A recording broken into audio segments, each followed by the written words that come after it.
Nigel, Stags 2-0 up after 45 minutes, but Mansfield end up losing by 3-2. What was Stags undoing today?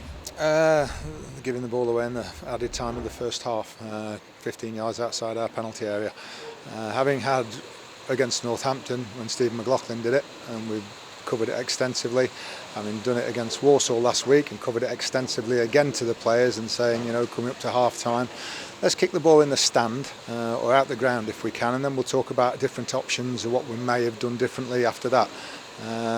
But give the ball away, and they get such a lifeline from that, and they should have been dead and buried and out the game. Do you see that moment, therefore, as the turning point? Completely. 2-0, you know, you come in at half time, they then have a mountain to climb, but 2-1 and the timing of the goal gives them such a lift.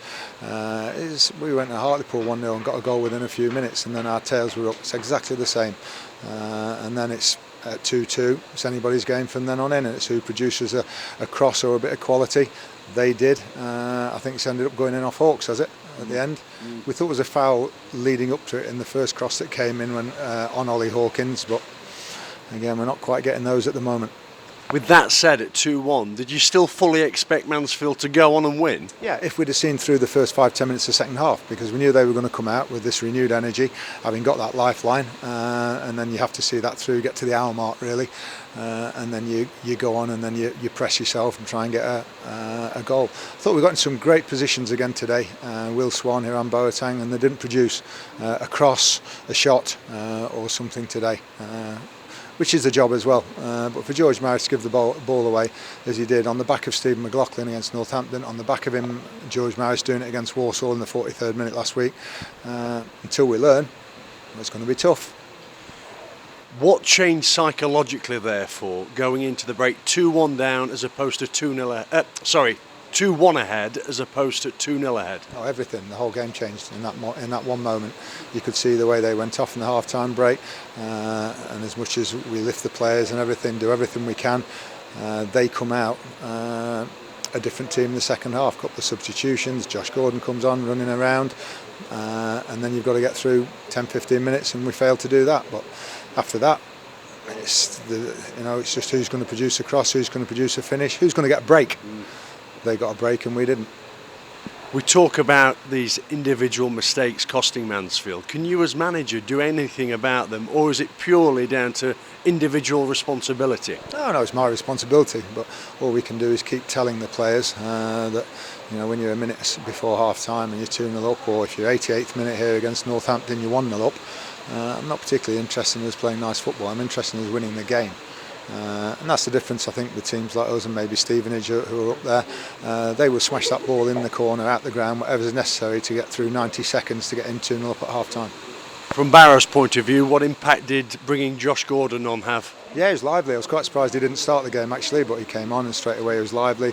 We dealt with everything in the first half that hadn't had much, and we could have even been further ahead ourselves. But even the second half, we had enough to go and get a goal. But just didn't produce that cross again or the pass or whatever. Thought Will Swan, as I say, got in some great positions and didn't produce anything.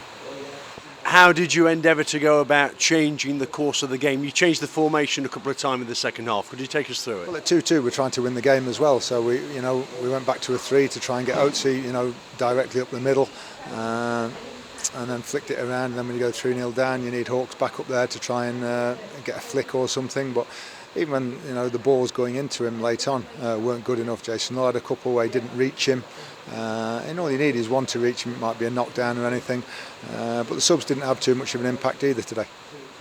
Were the Stags aggressive enough in the last 15 when they went 3-2 down, did you feel? I think we've seen in the past here a bit more gusto. Gusto, yeah. Well, we tried. We just couldn't get that right cross or whatever. To get gusto and everything, you need to put a good ball in the box. And we didn't do that enough today. You brought George Lapsley on, and you mentioned previously that talks, well, you intimated that talks weren't going too favourably. Is there a latest with the prospective new contract of George Lapsley with Mansfield Town, Nigel? Well, he was offered a new deal before Christmas, week before Christmas or so. His representative actually didn't even acknowledge the deal for in excess of a week. on an improved offer, then came back and said no interest at that level. So it's one of those where it didn't suggest any further negotiations. So I would think it's one of those where we're open to offers in January. How does that affect George between now and the end of the window? Nothing. Just he's available for us. That wasn't the reason he didn't start today. Didn't think he played very well at Walsall last week. We wanted the three up top with Oates and Swan and Hawkins down the middle with those either side. We're happy with the midfield that we had. And of course, for 45 and a half minutes, it was as well a good a performance as we've put in. And that one not rash moment, one moment of such a poor decision again has cost us. Does today's result change your thoughts at all as we head into the transfer window? Nothing at all, no. No, we know roughly what we need. We certainly need Akins and back on available, so he gives us a different sort of option. And then we just players need to clear their heads, take on board everything that's been said. They should know it anyway. You should know this sort of thing at 12, 13 years old. You should be taught it. That, a minute to go before half time, when you're 2-0 up, the ball goes, no questions asked. Any of those players that were out today likely to return for Crewe next week? Yeah, Luke Sakins and Kieran Wallace have got a good chance, which is good news. I think Riley Harbottle and Ollie Clark will be the end of the month. And Anthony Hartigan's seen the specialist this morning, needs an operation, so pretty much ruling him out for the rest of the season. Appreciate your time. Thank you.